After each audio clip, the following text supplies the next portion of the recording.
నమస్తే DNS news కు స్వాగతం. ముందుగా బులెటిన్ లో హెడ్లైన్స్ చూద్దాం.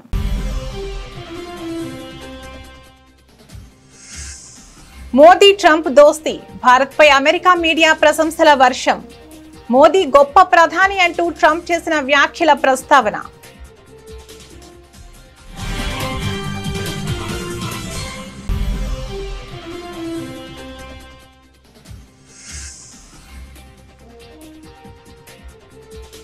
ప్రారంభమైన ఉపరాష్ట్రపతి ఎన్నిక పోలింగ్, తొలి ఓటు వేసిన ప్రధాని మోదీ.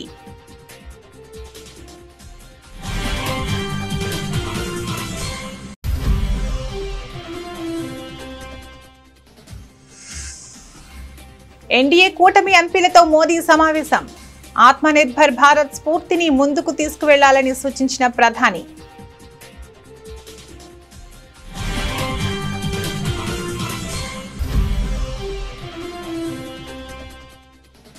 బ్రిక్స్ వేదికగా జైశంకర్ కీలక వ్యాఖ్యలు. వాణిజ్య లోటుపై అసంతృప్తి. ఐరాస భద్రతా మండలిలో సంస్కరణలు తక్షణ అవసరమన్న జైశంకర్.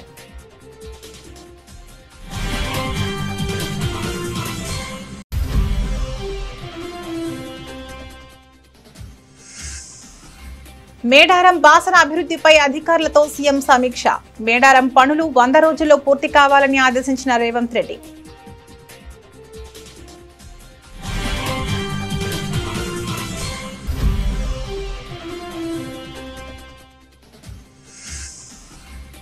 'ఎరువులు అక్రమంగా నిల్వ చేస్తే పీడీ యాక్ట్ కేసులు నమోదు చేయండి' అధికారులకు ఆదేశాలు జారీ చేసిన మంత్రి నాదెండ్ల.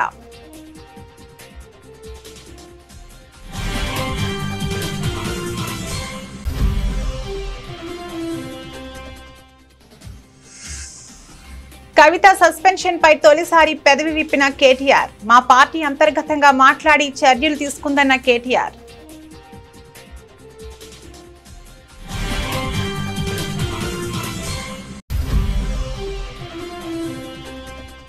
₹400 కోట్ల విలువైన ఆలయ భూములపై కూటమి సర్కార్ కన్ను. చంద్రబాబు అండతో టీడీపీ ఎంపీ భూదందాకు పాల్పడుతున్నారంటూ మండిపడ్డ మాజీ మంత్రి వెల్లంపల్లి శ్రీనివాస్.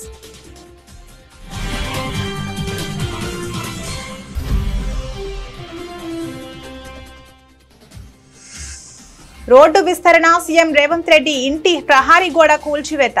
ఇళ్లు కోల్పోయిన వారికి పరిహారం అందించాలని సీఎం ముందస్తు ఆదేశాలు.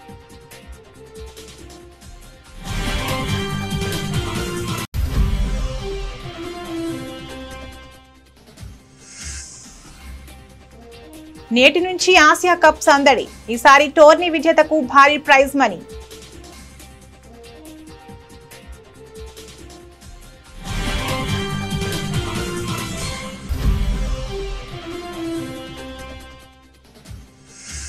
హడలెత్తిస్తున్న గోల్డ్, ఆకాశాన్నంటిన బంగారం, వెండి ధరలు.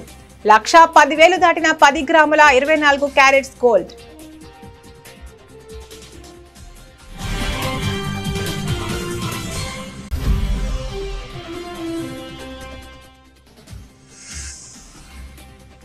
రంగీలాకు 30 ఏళ్లు.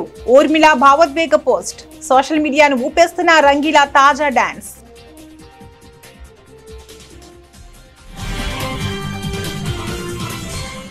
భారత ప్రధానమంత్రి నరేంద్ర మోదీ, అమెరికా అధ్యక్షుడు డొనాల్డ్ ట్రంప్ మధ్య తాజాగా చోటు చేసుకున్న సానుకూల పరిణామాలను అమెరికా మీడియా నిపుణులు ప్రశంసిస్తున్నారు. ఇరు దేశాల మధ్య నెలకొన్న ఉద్రిక్తతలు తగ్గడాన్ని ప్రముఖ నిపుణుడు గోర్డాన్ చాంగ్ స్వాగతించారు. ఈ పరిణామం భారత్ అమెరికా సంబంధాలలో కొత్త అధ్యాయానికి నాంది పలుకుతోందని విశ్లేషకులు అభిప్రాయపడుతున్నారు. Gatestone institute senior fellow Gordon Chang ఆసక్తికర వ్యాఖ్యలు చేశారు. అధ్యక్షుడు ట్రంప్ తన వైఖరిని కొంత మార్చుకున్నారు. ఇది మంచి పరిణామం, ఎందుకంటే మనం భారత్ ను చైనా వైపు పోనివ్వకూడదు. ప్రధానమంత్రి మోదీ షాంఘై సహకార సంస్థ SCO సమావేశానికి హాజరైన సైనిక కవాతుకు దూరంగా ఉన్నారు. పశ్చిమ దేశాలకు వ్యతిరేక కూటమిలో తాము భాగం కాదనే స్పష్టమైన సందేశాన్ని ఆయన చైనాకు, ప్రపంచానికి పంపారు అని చాంగ్ వివరించారు. రష్యా నుంచి ముడి చమురు కొంటున్న ఇతర దేశాలను వదిలేసి భారత్ ను మాత్రమే లక్ష్యంగా చేసుకుని టారిఫ్లు విధించడం అన్యాయమన్న భారత్ వాదనలో నిజం ఉందని అంగీకరించారు. భారత ఉపరాష్ట్రపతి ఎన్నిక పోలింగ్ మంగళవారం ఉదయం ప్రారంభమైంది. పార్లమెంట్ నూతన భవనంలోకి F101 వసుధాలో ఉదయం 10 గంటలకు ఓటింగ్ మొదలైంది. ప్రధానమంత్రి నరేంద్ర మోదీ తొలి ఓటు వేశారు. ఆ తర్వాత ఒక్కొక్కటిగా ఓటు హక్కు వినియోగించుకుంటున్నారు. ఈ పోలింగ్ సాయంత్రం 5 గంటల వరకు కొనసాగనుంది. సాయంత్రం 6 గంటలకు లెక్కింపు ప్రారంభమవుతుంది. అనంతరం ఫలితాలను ప్రకటిస్తారు. కేంద్రంలో అధికారంలో ఉన్న బీజేపీ, విపక్ష కాంగ్రెస్ కూటములు దక్షిణాదికి చెందిన వారిని ఉపరాష్ట్రపతి అభ్యర్థులుగా ప్రకటించాయి.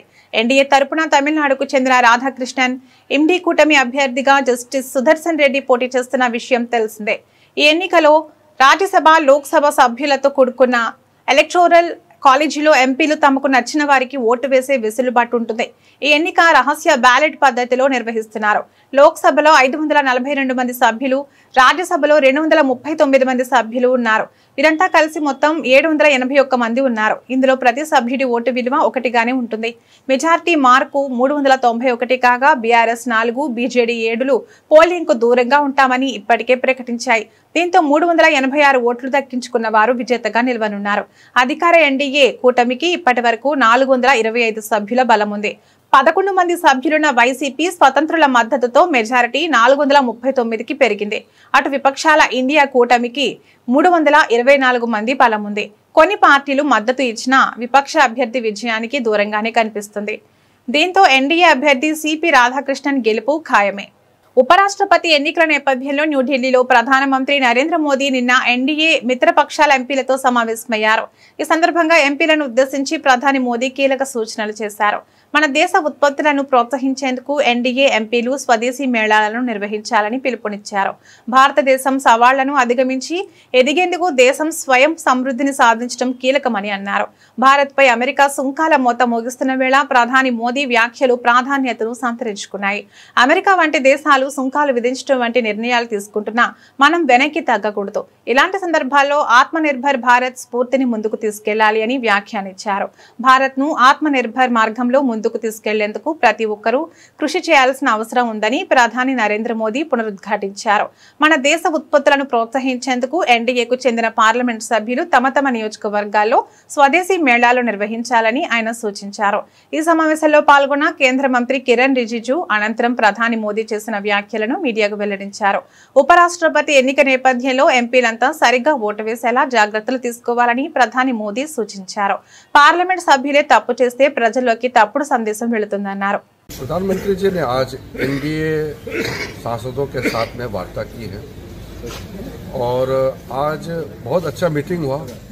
100% एनडीए एमपीज राज्यसभा और लोकसभा का एक साथ मिलना हुआ और प्रधानमंत्री जी का मार्गदर्शन भी हुआ। प्रधानमंत्री जी ने जो हाल ही में पार्लियामेंट में जितना इम्पोर्टेंट बिल्स पास किए हैं उसको लेकर के बहुत अपना खुशी भी जताया, साथ साथ ये भी कहा कि इतना इम्पोर्टेंट बिल्स का सही महीने में लोगों तक जानकारी जाना चाहिए। जैसे कि ऑनलाइन गेमिंग का, गैम्बलिंग और गेमिंग को मिक्सअप करके जो हमारे युवाओं का फ्यूचर खराब हो रहा था उसके बारे में जानकारी हम लोगों को पब्लिक को देने के लिए कहा। दूसरा जीएसटी बहुत बड़ा चेंजेस जो लाए हैं उसको लेकर के हमारा देश के लोगों को सही महीने में ये समझाना है कि कितना बड़ा रिफॉर्म्स लेकर आए हैं और आत्मनिर्भर भारत के लिए एनडीए लीडर्स को लीडरशिप रोल प्ले करने के लिए आह्वान किया है कि इतना बड़ा रिफॉर्म्स लाया है और देश को आत्मनिर्भर बनना है तो एमपीज को बढ़ चढ़ करके इसमें लीडरशिप का रोल प्ले करना चाहिए। बहुत अच्छा प्रधानमंत्री जी का मार्गदर्शन रहा है। कल इलेक्शन भी है तो ऐसे माहौल में ये अच्छा अवसर था सारा एनडीए एमपीज का मिलना और इसमें प्रधानमंत्री जी ने जो आज हम लोगों को सुझाव दिया है, मार्गदर्शन दिया है, ये सारा एमपीज ने बहुत ध्यान से सुन करके उपराष्ट्रपति का चुनाव के बाद अपने अपने क्षेत्र में ये संदेश को लेकर के जाएंगे। स्ट्रेस इस बात को लेकर के प्रधानमंत्री जी ने किया है कि मेक इन इंडिया जो स्वदेशी सामान है उसको कैसे हम आगे बढ़ाएं। एक जमाने में मेड इन जापान सामान पकड़ने से सब लोग प्राउड फील करता था कि ये मेड इन जापान सामान यूज कर रहे हैं। अब ये माहौल बनाना है कि मेक इन इंडिया स्वदेशी है, ये सामान हमारा भारत में बना हुआ है, ये कहने पर गर्व महसूस करना चाहिए। ये प्रधानमंत्री जी ने आह्वान किया है कि मेक इन इंडिया, ये जो एफर्ट चल रहा है उसमें कोई भी सामान मेड इन इंडिया है, भारत में बनी है, स्वदेशी है, तो उसको गर्व से इस्तेमाल करना चाहिए, इसको कहा है। तो हम आत्मनिर्भर रहेंगे तभी तो विकसित भारत होगा। ప్రస్తుతం ప్రపంచం అనేక సంక్షోభాలతో సతమతమవుతోందని, ఈ సవాళ్లను పరిష్కరించడంలో అంతర్జాతీయ వ్యవస్థలు విఫలమవుతున్నాయని భారత విదేశాంగ మంత్రి ఎస్ జయశంకర్ అన్నారు. బ్రిక్స్ దేశాల నాయకుల వర్చువల్ సదస్సులో ఆయన ప్రసంగిస్తూ ప్రపంచ వాణిజ్యంలో న్యాయమైన పారదర్శక విధానాలను అనుసరించాల్సిన అవసరం ఉందని నొక్కి చెప్పారు. అంతేకాకుండా ఐక్యరాజ్య సమితి భద్రతా మండలి యుఎన్ఎస్సి వంటి బహుళ పాక్షిక వేదికల్లో సంస్కరణలు తక్షణ అవసరమని స్పష్టం చేశారు. ప్రస్తుత ప్రపంచ వాణిజ్య సరళి మార్కెట్ అవకాశాలు ప్రధాన సమస్యలుగా మారాయని జయశంకర్ అభిప్రాయపడ్డారు. వాణిజ్యాన్ని ప్రోత్సహించడానికి నిర్మాణాత్మక సహకార వైఖరి అవసరమని, అనవసరమైన అడ్డంకులను సృష్టించడం వల్ల ఎటువంటి ప్రయోజనం ఉండదని హితవు పలికారు. వాణిజ్యేతర అంశాలతో వాణిజ్యాన్ని ముడిపెట్టడాన్ని ఆయన తప్పుపట్టారు. ఈ సందర్భంగా కొన్ని బ్రిక్స్ భాగస్వామ్య దేశాలతోనే భారత్కు అత్యధిక వాణిజ్య లోటు ఉందని, ఈ సమస్యకు సత్వర పరిష్కారాలు కనుగొనాలని తాము ఒత్తిడి చేస్తున్నామని ఆయన గుర్తు చేశారు. Times of uncertainties. Your Highness, Excellencies, trade patterns and market access are today prominent issues in the global economic discourse. The world requires constructive and cooperative approaches to promote trade that is sustainable. Increasing barriers and complicating transactions will not help. Neither would the linking of trade measures to non-trade matters. The BRICS itself can set an example by reviewing trade flows among its member states. Where India is concerned, some of our biggest deficits are with BRICS partners, and we've been pressing for expeditious solutions. We hope that this realization will be part of the takeaways from today's meeting. The international trading system is based on the foundational principles of open, fair, transparent, non-discriminatory, inclusive, equitable, and a rules-based approach with special and differential treatment for developing countries. India strongly believes that this should be protected and nurtured. Excellencies, the world today also seeks an urgent resolution of ongoing conflicts. The global south has experienced a deterioration in its food, energy, and fertilizer security. Where shipping is targeted, not just trade, but livelihoods also suffer. A selective protection cannot be a global answer. An early end to the hostilities and undertaking diplomacy to ensure a durable solution is the obvious pathway before us. The working of international organizations in the last few years has witnessed major shortfalls in many areas. On key issues, we have unfortunately seen that gridlocks have undermined the search for common ground. These experiences have only made the case for reformed multilateralism generally, and that of the United Nations and its Security Council specifically, more urgent. The BRICS have taken a positive view of this need for reform, and we expect that it would collectively become a strong voice for much awaited change. Excellencies, even as the world grapples with policy changes, we must not lose sight of bigger concerns, especially climate change. Sadly, మేడారంలో చేపట్టనున్న అభివృద్ధి పనులను 100 రోజుల్లో పూర్తి చేయాలని CM Revanth Reddy ఆదేశించారు. జంపన్న వాగులో నీరు నిలిచేలా ప్రాంతాల వారీగా ఎక్కడికక్కడ చెక్ డ్యాంల నిర్మాణాలకు ప్రణాళికలు రూపొందించాలని సూచించారు. ఈ వారంలో తానే స్వయంగా వచ్చి క్షేత్రస్థాయిలో పనులను పరిశీలిస్తానని, అందుకు సంబంధించిన ఏర్పాట్లు చేసుకోవాలన్నారు. మేడారం బాసర ఆలయాల అభివృద్ధి పనులపై సీఎం రేవంత్ రెడ్డి ఉన్నత స్థాయి సమీక్ష నిర్వహించారు. మేడారం అభివృద్ధికి సంబంధించిన డిజైన్లను పరిశీలించిన సీఎం పూర్తిగా సహజ సిద్ధమైన రాతి కట్టడాలతో నిర్మాణాలు ఉండేలా చర్యలు తీసుకోవాలన్నారు.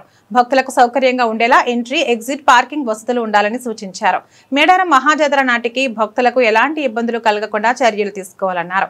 ఆలయ విస్తరణ పునరుద్ధరణ అభివృద్ధికి సంబంధించి స్థానిక సెంటిమెంట్ గౌరవించడంతో పాటు నిపుణులు పూజారుల అభిప్రాయాలను పరిగణలోకి తీసుకోవాలని సూచించారు. సమీక్షలో మంత్రులు కొండా సురేఖ, సీతక్క, పొంగులేటి శ్రీనివాసరెడ్డి, అడ్లూరి లక్ష్మణ్, సీఎం ముఖ్య కార్యదర్శి శ్రీనివాసరాజు, దేవాదాయ శాఖ ముఖ్య కార్యదర్శి శైలజ రామయ్యర్ పాల్గొన్నారు. రాష్ట్రంలో ఎరువులను అక్రమంగా నిల్వ చేస్తూ బ్లాక్ మార్కెట్ కు తరలిస్తూ కృత్రిమ కొరత సృష్టించే వారిపై ఉక్కుపాదం మోపాలని ప్రభుత్వం నిర్ణయించింది. అలాంటి అక్రమార్కులపై సాధారణ 6A కేసులు కాకుండా నేరుగా పీడీ యాక్ట్ కింద కేసులు నమోదు చేసి కఠినంగా శిక్షించాలని రాష్ట్ర పౌర సరఫరాల శాఖ మంత్రి, ఏలూరు జిల్లా ఇన్ఛార్జ్ నాదెండ్ల మనోహర్ అధికారులను ఆదేశించారు. ఏలూరు కలెక్టరేట్ లో జిల్లాలో ఎరువుల సరఫరా పంపిణీపై నిర్వహించిన సమీక్ష సమావేశంలో ఆయన ఈ కీలక ఆదేశాలు జారీ చేశారు. జిల్లాలో యూరియా కొరత ఉందంటూ వస్తున్న ప్రచారంలో వాస్తవం లేదని మంత్రి నాదెండ్ల మనోహర్ స్పష్టం చేశారు. ఈ సీజన్లో జిల్లాకు 33,762 మెట్రిక్ టన్నుల ఎరువులు అవసరం కాగా ఇప్పటికే 32,757 మెట్రిక్ టన్నులు సరఫరా చేశామని, మరో 2 రోజుల్లో అదనంగా 2,200 టన్నులు అందుబాటులోకి వస్తాయని గణాంకాలతో సహా తెలిపారు. గత ఏడాదితో పోలిస్తే ఈసారి అధికంగానే ఎరువులను అందించామని గుర్తు చేశారు. జిల్లాలో మేము చేస్తున్న ఈ సమీక్ష కార్యక్రమాల్లో ఏ విధంగా రైతుని ఆదుకోవాలనే దానిపైన మేము మా గౌరవ ముఖ్యమంత్రి గారు చంద్రబాబు నాయుడు గారు, అదేవిధంగా రాష్ట్ర ఉప ముఖ్యమంత్రి గారు పవన్ కళ్యాణ్ గారు తీసుకున్న చొరవ వలన ప్రతిరోజు మేము రైతాంగానికి భరోసా ఇచ్చుకుంటూ ముందుకు వస్తూ ఉన్నాం. ఈ జిల్లాలో 33,762 మెట్రిక్ టన్నులు గాను ఈ రోజుకి ఖరీఫ్లో 32,757 మెట్రిక్ టన్నులు సరఫరా చేయడం జరిగింది.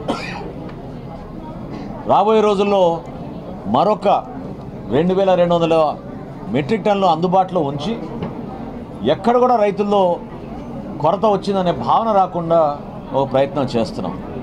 అయితే సహజంగా ఇక్కడ ఉద్యాన పంటలు ఎక్కువ ఉన్నాయి. పామాయిల్ కోసం తెలియక కొంతమంది రైతులు ఇప్పుడే యూరియా తీసుకెళ్ళడానికి కోసం చేస్తున్న ప్రయత్నాన్ని ఆ సమాచారం లోపం లేకుండా వాళ్ళలో కూడా అవగాహన పెంచే విధంగా ఒక ప్రయత్నం తప్పకుండా మేము చేస్తాం. రైతులందరినీ కూడా మేము మనస్ఫూర్తిగా కోరుతున్నాం. పత్తి రైతులు కానివ్వండి, మిర్చి రైతులు కానివ్వండి, ఎవ్వరు కూడా మీరు ఆందోళన చెందవసరం లేదు. తెలంగాణ జాగృతి అధ్యక్షురాలు తన సోదరి కవితను పార్టీ నుంచి సస్పెండ్ చేయడంపై బీఆర్ఎస్ వర్కింగ్ ప్రెసిడెంట్ కేటీఆర్ స్పందించారు.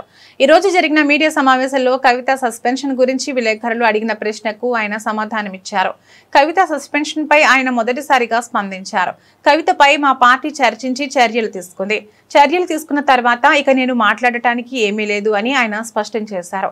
కవితపై వేటు అనేది పార్టీ అంతర్గతంగా చర్చించి తీసుకున్న నిర్ణయమని, ఆ ప్రక్రియ పూర్తయిన తర్వాత వ్యక్తిగతంగా తాను దీనిపై ఎలాంటి వ్యాఖ్యలు చేయదలుచుకోలేదని ఆయన తేల్చి చెప్పారు. పార్టీలో చర్చించి నిర్ణయం తీసుకున్నాక దాని గురించి మాట్లాడి విషయాన్ని పొడిగించదలుచుకోలేదని అన్నారు. See Rahul, I'll tell you one thing. Whatever had to be discussed has been discussed in the party. Action has been taken. Once action has been taken, there is nothing further that I can add or comment. Because whatever had to be discussed internally on party forums, we have done that. And we have acted. And therefore, after the action has been taken, there is nothing further for me to comment or elaborate on. ముఖ్యమంత్రి చంద్రబాబు భూపకాసురుడిగా మారాడని, ఆఖరికి ఆలయ భూములను సైతం వదలకుండా అయిన వారికి కట్టబెట్టేందుకు ప్రయత్నిస్తున్నారని మాజీ మంత్రి వెల్లంపల్లి శ్రీనివాస్ మండిపడ్డారు. తాడేపల్లి వైఎస్ఆర్సీపీ కేంద్ర కార్యాలయంలో మీడియాతో మాట్లాడుతూ మచిలీపట్నం గొడుగుపేట వెంకటేశ్వర స్వామికి చెందిన 400 కోట్ల రూపాయల విలువైన ఆలయ భూములను ఎగ్జిబిషన్ గ్రౌండ్, గోల్ఫ్ క్లబ్ ముసుగులో కావాల్సిన వారికి దారాదత్తం చేసేందుకు కూటమి ప్రభుత్వం చేస్తున్న ప్రయత్నాలను ఎట్టి పరిస్థితుల్లోనూ హిందూ సమాజం సహించదని హెచ్చరించారు. ఆలయ భూములను కాజేసేందుకు రాత్రికి రాత్రే చదును చేసే కార్యక్రమాన్ని కూడా ప్రారంభించడం దారుణమని అన్నారు. చంద్రబాబు అండతో ఎంపీ కేసినేని చిన్ని చేస్తున్న ఈ దురాఘాతాన్ని న్యాయ పోరాటం ద్వారా అడ్డుకుంటామని స్పష్టం చేశారు. ఏదైతే మచిలీపట్నానికి చెందిన వెంకటేశ్వర స్వామి యొక్క గొడుగుపేట వెంకటేశ్వర స్వామి యొక్క ఆలయానికి సంబంధించి 39.99 ఎకరాల భూమిని కబ్జా చేయడానికి కూటమి ప్రభుత్వం పన్నాగం పన్నడం జరిగింది. దానిలో భాగంగానే మన ఎన్టీఆర్ జిల్లా కలెక్టర్ గారు ఆయన మిగతా వాటి మీద శ్రద్ధ ఎంతవరకు చూపెడతారో తెలియదు, కానీ ఈ దేవాదాయ శాఖ ల్యాండ్స్ మీద మాత్రం శ్రద్ధ ఎక్కువ చూపెడుతున్నారు. జనరల్గా ఎవరైనా డిస్ట్రిక్ట్ కలెక్టర్ అంటే ప్రభుత్వ భూములు కానీ ఏదైనా సరే కాపాడాల్సిన బాధ్యత అందరికంటే కూడా ఎక్కువగా ఉంటుంది అతనికి. కానీ ఆయనే కలెక్టర్గా ఉండి 22/7 నాడు 39.99 ఎకరాల భూమిని ఒక 35 ఎకరాలని ఏదో ఎగ్జిబిషన్ గ్రౌండ్స్కి ఇవ్వాలని చెప్పని, అదేవిధంగా ఒక 5 ఎకరాలని గోల్ఫ్ క్లబ్బులకు ఇవ్వాలని చెప్పని భారత్ గోల్ఫ్ ప్రైవేట్ లిమిటెడ్ అని చెప్పని 5 ఎకరాలు వీరికి ఇవ్వాలని స్వయంగా కలెక్టరే ప్రిన్సిపల్ సెక్రటరీకి లెటర్ రాశారు. కలెక్టర్కి ఇందులో ఆయనకి ఏమి దీంట్లో లాభం పొందుతారో నాకు అర్థం కాని పరిస్థితి. ఎందుకంటే ఒక కలెక్టర్ వచ్చేసి ఒక 5 ఎకరాలేమో గోల్ఫ్ క్లబ్ కంట 35 ఎకరాలేమో ఎగ్జిబిషన్ సొసైటీకి ఇవ్వాలని చెప్పని స్థానిక ఎంపీ గారు కేశినేని చిన్ని గారి యొక్క ఆదేశాలతో ఈ కలెక్టర్ గారు ఇద్దరు కలిసి పనిచేస్తున్న సంగతి మనందరూ కూడా అర్థమవుతుంది. ఎందుకంటే దేవాదాయ శాఖ భూమికి కొన్ని పరిధులు ఉంటాయి. ఏదైనా ల్యాండ్ మనం లీజ్ తీసుకోవాలంటే ఆక్షన్ వేసే పద్ధతి కానీ ఇవన్నీ కూడా కోర్టు పరిధిలో మానిటరింగ్ జరుగుతూ ఉంటాయి. కానీ వాటన్నింటి కూడా అతిక్రమించే విధంగా ఏదో విజయవాడ ఉత్సవం అని చెప్పని ఎగ్జిబిషన్ గ్రౌండ్స్కి ఈ ల్యాండ్స్ ఇచ్చేయడం అనేది చాలా బాధాకరం. చంద్రబాబు నాయుడు గారికి అమరావతిలో 1000 ఎకరాల ల్యాండ్స్ ఉన్నాయి కదా, వాటిలో ఈ పెట్టకూడదా? అంటే దేవాదాయ శాఖ భూమిలో మీకు కనిపిస్తున్నాయా? అంటే దేవాదాయ శాఖ భూమి అయితే కనుక ఎవరు పట్టించుకోరు, వాటిని మనం ఎలాగైనా ఇచ్చేయచ్చు అని చెప్పని మీకు కనబడుతున్నాయా? అంటే గోల్ఫ్ క్లబ్లు అంటే క్లబ్బులకి, ప్యాకాట క్లబ్బులకి, మీరు రెస్టారెంట్లకి, వాటికి దేవాదాయ శాఖ భూములు వాడతారా? నేను కూటమిలో ఉన్న భారతీయ జనతా పార్టీ నాయకులు కూడా నేను కోరుకుంటున్నాను, మీరు చిన్న ఇది హిందుత్వానికి ఏదైనా జారా జరిగితే మీరు అందరూ బయటకు వస్తారు కదా. 40 ఎకరాల ల్యాండ్ కనుక ఈ కూటమి ప్రభుత్వం, మీరు పార్ట్నర్షిప్గా ఉన్న ప్రభుత్వం ఈ విధంగా చేస్తుంటే మీరు ఎవరు నోరు తెరవరా? నేను మాధవ్ గారిని ప్రశ్నిస్తున్నాను, పురంధేశ్వరి గారిని ప్రశ్నిస్తున్నాను, వీర్రాజు గారిని అడుగుతున్నాను, మీరు ఎందుకు మాట్లాడలేదు? అదేవిధంగా సనాతన ధర్మానికి ఈ రాష్ట్రంలో కాపాడే ఏకైక వ్యక్తి అని చెప్పుకుంటారు కదా పవన్ కళ్యాణ్ గారు. అంటే మీరు 40 ఎకరాల భూమిని ఈ క్లబ్బులకి ఇచ్చేస్తుంటే మీరు చూస్తూ కూర్చుంటారా? ఇదేనా మీకు సనాతన ధర్మం అంటే? సనాతన ధర్మం అంటే దేవాదాయ శాఖ భూములు తీసుకెళ్ళిపోయి ప్యాకాట క్లబ్బులకిను గోల్ఫ్ క్లబ్బులకి ల్యాండ్స్ ఇచ్చేస్తారా? ఇప్పటికే లీజులు నడుస్తున్నాయి. ఆల్రెడీ మే 15వ తారీఖు నాడు ఆ లీజులు ఆల్రెడీ బొర్రా రవి గారు అభివృద్ధి పనుల విషయంలో సీఎం రేవంత్ రెడ్డి ప్రజలకు ఆదర్శంగా నిలిచారు. తాను పాలకొండి అనే తేడా లేకుండా తన స్వగ్రామంలో జరుగుతున్న రోడ్డు విస్తరణ పనుల కోసం తన ఇంటి ప్రహారీ గోడను సైతం తొలగించేందుకు అంగీకరించారు. నాగర్ కర్నూలు జిల్లా వంగూరు మండలంలోని సీఎం స్వగ్రామమైన కొండారెడ్డిపల్లిలో ఈ ఘటన చోటు చేసుకుంది. గ్రామంలో 4 వరుసల రహదారి నిర్మాణ పనులు ప్రస్తుతం శరవేగంగా జరుగుతున్నాయి. ఈ పనుల్లో భాగంగా చేపట్టిన రోడ్డు విస్తరణలో భాగంగా గ్రామంలోని 43 ఇళ్లను పాక్షికంగా తొలగించాల్సి వచ్చింది. ఈ క్రమంలోనే 2 రోజుల క్రితం అధికారులు ముఖ్యమంత్రి ఇంటి ప్రహారీ గోడను కూడా కూల్చివేశారు. ప్రస్తుతం ఆ గోడ పునర్నిర్మాణ పనులు జరుగుతున్నాయి. ఈ విషయంపై అదనపు కలెక్టర్ దేవసహాయం మాట్లాడుతూ రహదారి విస్తరణలో ఇళ్లు కోల్పోతున్న బాధితులందరికీ పరిహారం అందించాలని 2 నెలల క్రితమే ముఖ్యమంత్రి తమను ఆదేశించారని తెలిపారు. ఆయన ఆదేశాల మేరకే పరిహార ప్రక్రియ పూర్తి చేసి రోడ్డు నిర్మాణ పనులను వేగవంతం చేసినట్లు వివరించారు.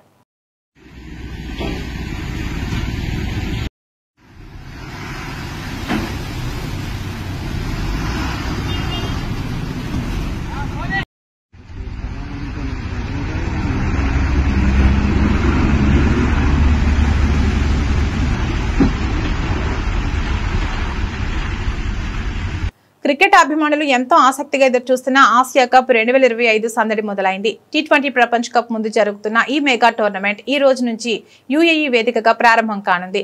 డిఫెండింగ్ ఛాంపియన్ గా బరిలోకి దిగుతున్న టీమిండియా మరోసారి టైటిల్ పై కన్నేసింది. ఈ పొట్టి ఫార్మాట్ టోర్నీలో మొత్తం 8 ఆసియా జట్లు పాల్గొంటున్నాయి. వీటిని 2 గ్రూపులుగా విభజించారు. గ్రూప్ ఏలో డిఫెండింగ్ ఛాంపియన్ భారత్ తో పాటు చిరకాల ప్రత్యర్థి పాకిస్తాన్, UAE, ఒమన్ జట్లు ఉన్నాయి. ఇక గ్రూప్ బిలో శ్రీలంక, బంగ్లాదేశ్, ఆఫ్ఘనిస్తాన్, హాంకాంగ్ తలపడనున్నాయి.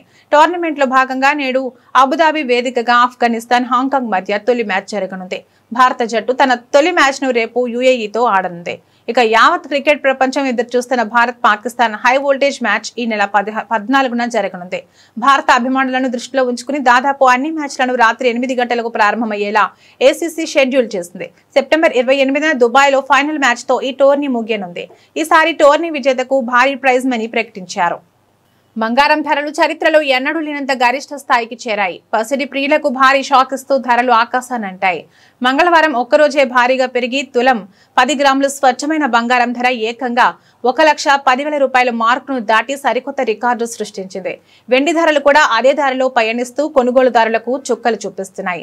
హైదరాబాద్ బులియన్ మార్కెట్లో మంగళవారం 24 క్యారెట్ల స్వచ్ఛమైన బంగారం తులంపై 1,360 రూపాయలు పెరిగింది. దీంతో దాని ధర 1,10,290 రూపాయలకి చేరింది. అదేవిధంగా 22 క్యారెట్ల ఆభరణాల బంగారం ధర తులంపై 1,250 రూపాయలు పెరిగి 1,01,100 రూపాయల వద్ద ట్రేడ్ అవుతోంది.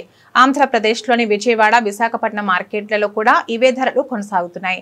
బంగారంతో పాటే వెండి ధరలు కూడా భగ్గుమన్నాయి. హైదరాబాద్ మార్కెట్లో కిలో వెండిపై ఒక్కరోజే 3,000 రూపాయలు పెరగడంతో దాని ధర 1,40,000 రూపాయల వద్దకు చేరింది. దేశ రాజధాని ఢిల్లీలో సైతం ఇదే పరిస్థితి నెలకొంది. ఢిల్లీలో 24 క్యారెట్ల బంగారం తులం ధర 1,10,440 రూపాయలు కాగా 22 క్యారెట్ల బంగారం 1,01,250 రూపాయలు వద్ద అమ్ముడవుతోంది. అయితే ఢిల్లీలో కిలో వెండి ధర 1,30,000 రూపాయల వద్ద ట్రేడ్ అవుతోంది. ఒకే రోజు ఇంత భారీ స్థాయిలో ధరలు పెరగడంతో బంగారం కొనాలనుకునే సామాన్య మధ్యతరగతి ప్రజలు ఆందోళన వ్యక్తం చేస్తున్నారు. ఒకప్పుడు తన అందం, అభినయంతో కుర్రకారు గుండెల్లో గిలిగింతలు పెట్టిన నటి ఊర్మిళ మటోండ్కర్ మళ్లీ ఆ పాత రోజులను గుర్తు చేశారు. తాను స్టార్ గా ఎదగడానికి కారణమైన రంగీలా చిత్రం విడుదలై 30 ఏళ్లు పూర్తయిన సందర్భంగా ఆ చిత్రంలోని ఐకానిక్ పాటకు డాన్స్ చేసి అభిమానులను ఆశ్చర్యపరిచారు. 3 దశాబ్దాలైనా తనలో గ్రేస్ తగ్గలేదని నిరూపిస్తూ ఆమె పంచుకున్న వీడియో ఇప్పుడు సోషల్ మీడియాలో వైరల్ అవుతోంది. ఈ ప్రత్యేక సందర్భాన్ని పురస్కరించుకుని ఊర్మిళ తన ఇన్స్టాగ్రామ్ లో ఓ భావోద్వేగ భరితమైన పోస్ట్ పెట్టారు. రంగీలా సినిమాలోని సూపర్ హిట్ గీతం రంగీలా రేకు స్టెప్పులేస్తున్న వీడియోను పంచుకున్నారు. రంగీలా కేవలం ఒక సినిమా కాదు, అదొక గొప్ప అనుభూతి. ప్రతి పాట ఒక వేడుక. 30 ఏళ్ల క్రితం మిమ్మల్ని మంత్రముగ్ధుల్ని చేసిన ఈ సినిమా ఈనాటికి అదే శక్తితో ఆ మొదటి క్షణంలోకి తీసుకెళ్తుంది. కలలు కనే ధైర్యాన్నిచ్చి నన్ను ఆదరించిన మీ ప్రేమకు ధన్యవాదాలు అని ఊర్మిళ తన మనసులోని మాటలను పంచుకున్నారు. 1995లో సంచలన దర్శకుడు రామ్ గోపాల్ వర్మ దర్శకత్వంలో వచ్చిన రంగీలా అప్పట్లో ఓ ట్రెండ్ సెట్టర్ గా నిలిచింది. ఆమిర్ ఖాన్, జాకీ ష్రాఫ్, ఊర్మిళ ప్రధాన పాత్రలో నటించిన ఈ రొమాంటిక్ మ్యూజికల్ డ్రామా బాక్సాఫీస్ వద్ద భారీ విజయాన్ని అందుకుంది. ముఖ్యంగా ఈ చిత్రంతో ఊర్మిళ మటోండ్కర్ ఓవర్ నైట్ స్టార్ గా మారిపోయారు. ఆమె గ్లామర్, నటన యువతను విపరీతంగా ఆకట్టుకున్నాయి. ఊర్మిళ షేర్ చేసిన ఈ వీడియో ప్రస్తుతం సోషల్ మీడియాలో వైరల్ గా మారింది. బులెటిన్ ముగించే ముందు హెడ్లైన్స్ మరొకసారి.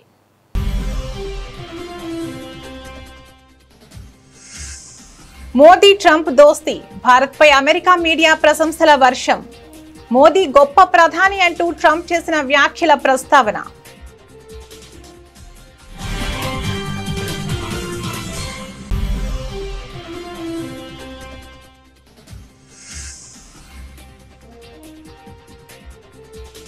ప్రారంభమైన ఉపరాష్ట్రపతి ఎన్నిక పోలింగ్, తొలి ఓటు వేసిన ప్రధాని మోదీ.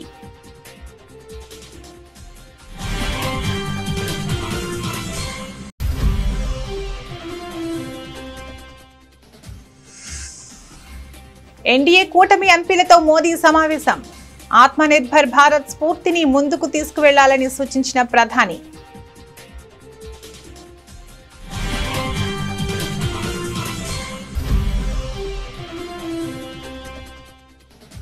బ్రిక్స్ వేదికగా జైశంకర్ కీలక వ్యాఖ్యలు.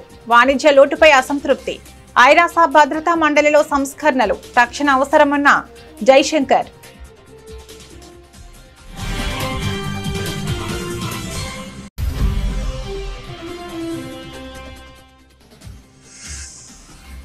మేడారం బాసర అభివృద్ధిపై అధికారులతో సీఎం సమీక్ష.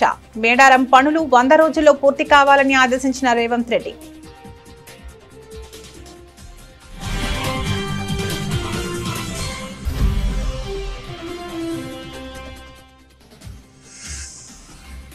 ఎరువులు అక్రమంగా నిల్వ చేస్తే పీడీ యాక్ట్ కేసులు నమోదు చేయండి. అధికారులకు ఆదేశాలు జారీ చేసిన మంత్రి నాదెండ్ల.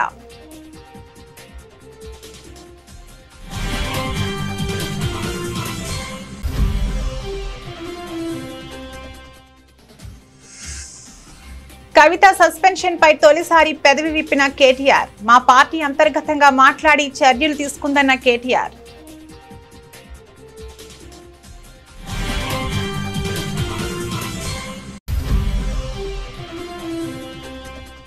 $400 కోట్ల రూపాయల విలువైన ఆలయ భూములపై కూటమి సర్కార్ కన్ను. చంద్రబాబు అండతో టీడీపీ ఎంపీ భూదందాకు పాల్పడుతున్నారంటూ మండిపడ్డ మాజీ మంత్రి వెల్లంపల్లి శ్రీనివాస్.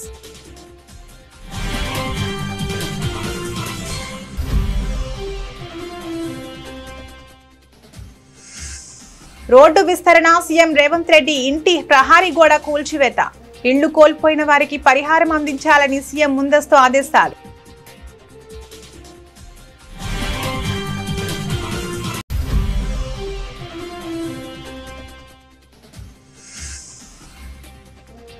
నేటి నుంచి ఆసియా కప్ సందడి. ఈసారి టోర్నీ విజేతకు భారీ ప్రైజ్ మనీ.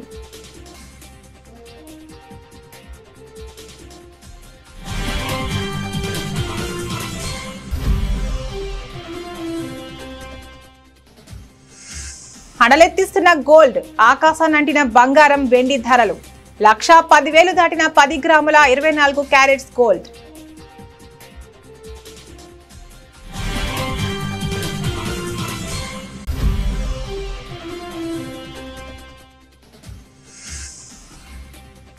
రంగీలాకు 30 ఏళ్లు, ఊర్మిళ భావోద్వేగ పోస్ట్. సోషల్ మీడియాను ఊపేస్తున్న రంగీలా తాజా డాన్స్.